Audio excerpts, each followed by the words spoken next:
오늘은 우리들의 마음속에 품고 있는 파시즘에 대해 생각해 보겠습니다.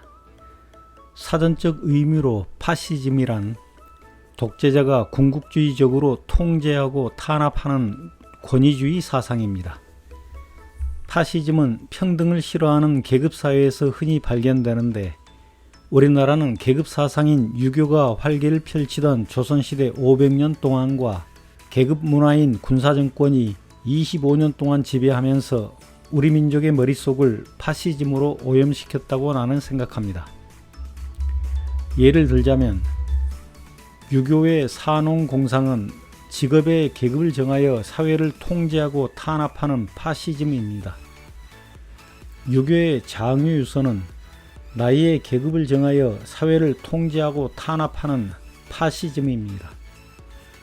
유교의 남존여비 사상 역시 최악의 파시즘입니다.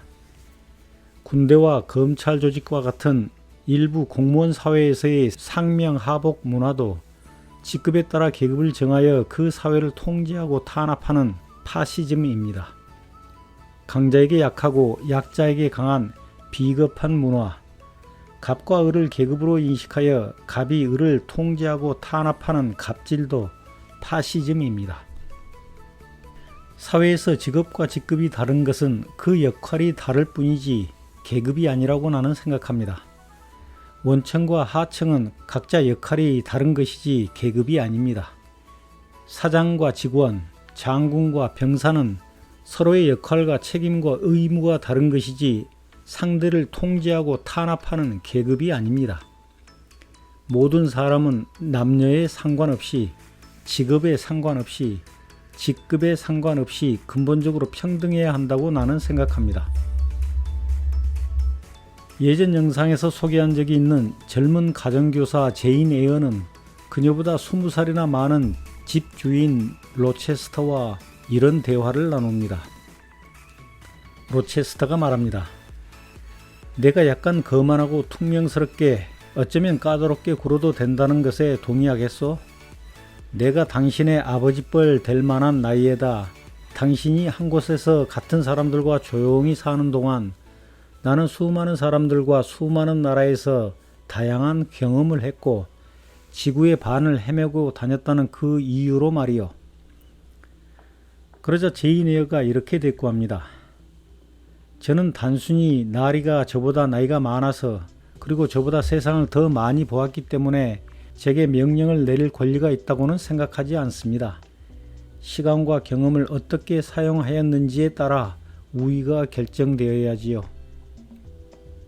평등 사상을 이해하지 못하고 계급의식, 권위의식을 가지고 있는 사람들이 흔히 말합니다. 나를 가르치려 들지 마라. 유교에 세뇌된 사람들은 선생과 학생을 계급으로 인식하지만 나는 그렇게 생각하지 않습니다. 유비는 자기보다 20살이나 나이 어린 제갈 공명에게 배웠고 인도의 시인 타고르는 어린아이들에게서 배운 것들을 시로 표현했으며 황희정승도 촌부와 여종에게서 배운 것이 있다고 했습니다. 내 속에 파시즘을 품고 있는 사람은 가르침을 받으면 자존심의 상처를 받지만 평등 사상을 품고 있는 사람은 모든 사람들로부터 기쁘게 배우며 자신을 성장시킵니다. 그래서 평등 사상을 가지고 있는 사람들은 파시즘, 즉 계급의식, 권위의식을 가지고 있는 사람들보다 훨씬 더 많이 알고 훨씬 더 지혜롭고 진취적이며 리더십도 뛰어납니다. 나를 가르치려 들지 말라며 화를 내는 사람은 자신의 무지와 무식을 뛰어넘지 않으려 드는 사람이기 때문에 나이를 더 먹더라도 그저 늙어가는 우물한 개구리일 뿐이라고 나는 생각합니다. 나이 많고 부유했던 로체스터는 그보다 훨씬 어리고 가난한 제인 에어에게서 배움과 깨달음을 얻은 후 좁은 우물을 뛰쳐나왔습니다. 그리고 나중에는 제인 에어의 사랑까지도 얻게 됩니다. 그리고 계급의식, 권위의식을 가지고 있는 중국, 북한과 같은 파시즘 독재 사회는 빈부격차가 계속 벌어져 부자와 권력자만 잘 살고 평등의식을 가지고 있는 서유럽 복지사회는 빈부격차가 줄어들어 다 함께 더불어 잘 산다는 것도 눈여겨보아야 할 것입니다. 서유럽 국가 독일에서 8년 동안 생활하고 있다는 김누리 교수와 언론인 오연호 씨의 말을 들어보겠습니다. 지금 한국 사회는 엄격하게 보면 민주주의 사회가 아닙니다. 저는 한국 사회를 정직하게 보면 후기 파시즘 사회예요. 이 파시즘, 특히 한국의 군사 독재 파시즘 30년이 남긴 유산들 청산됐나요? 제도, 의식, 관행 이게 우리 몸에 그야말로 아비투스라고 하죠. 아비투스로 배어 있어요. 자, 이것이 지금 네. 청산되지 않았다는 거죠. 교수님, 지금 이제 시청자들이 여러 부류의 시청자들이 계시는데 예, 예. 파시즘, 예. 파시즘이라는 표현을 자주 쓰시니까 예. 이게 뭐지? 이런 사람도 있을 거란 말이죠. 예, 예. 자, 쉽게 설명한다면 파시즘 하면 뭐라고 설명할 수 있어요? 파시즘을 사전적으로 이야기하려면 네. 이것 여러 가지 층위에서 이야기하는 게 많이 있어요. 네. 근데 그냥 쉽게 네. 이야기를 한다면 독재 정권이라고 이야기하는 게 가장 쉬울 것 같아요. 예? 그런데 독재 정권이라고 하면은 파시즘의 제도적 측면만 이야기하게 그렇죠. 되죠. 네. 그렇기 때문에 독재보다는 넓은 틀, 그 독재 시스템을 가능하게 했던 의식적, 무의식적, 제도적, 비제도적 모든 전체의 뭐라 그럴까요? 전체의 구성체 네. 이런 걸 파시즘이라고 할 수 그렇죠. 있겠죠.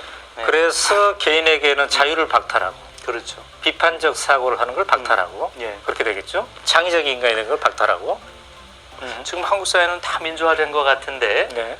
제도로서의 파시즘 지금 뭐 박정희도 죽었고 전두환도 죽었고 노태우도 죽었어요.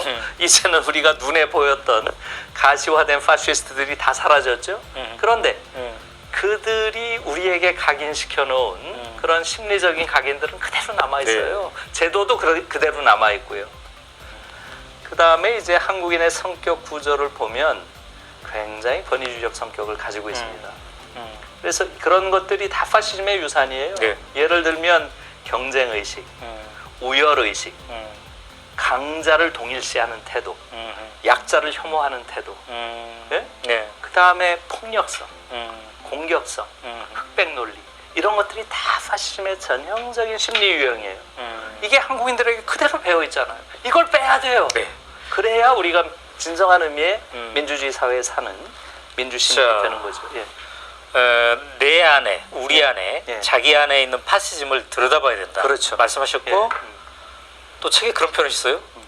저도 제 안의 파시즘과 싸웁니다. 그렇죠. 맞습니다. 네. 예. 갑자기 궁금해졌어요. 교수님 안에 남아있는 파시즘을 물리치자고 이렇게 제가 예. 분에게 지금도 완전 승질나면 손이 올라가잖아요. 예? 이거 완전히 몸에 밴 아비투스죠.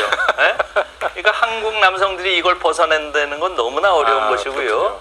저는 운이 좋아서 8년 동안 공간적으로 다른 세계에 살았기 때문에 그걸 객관적으로 볼 수 있는 기회가 있었죠. 그렇죠. 그렇지 않은 사람이 내 안의 파시즘을 어떻게 인식하겠어요?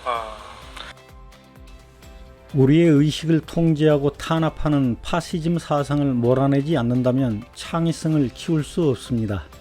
창의성이 억압받는다면 우리는 어른으로 성장할 수 없고 발전할 수 없습니다.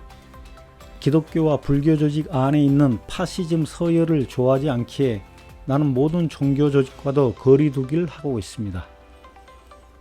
우물 안에서 개골되는 판검사들, 학자들, 기자들에게 세뇌되지 않으려고 나는 오늘도 바보상자 TV와 거리 두기를 하고 있습니다.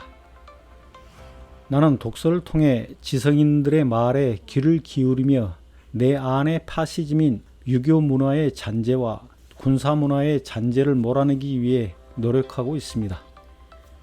감사합니다.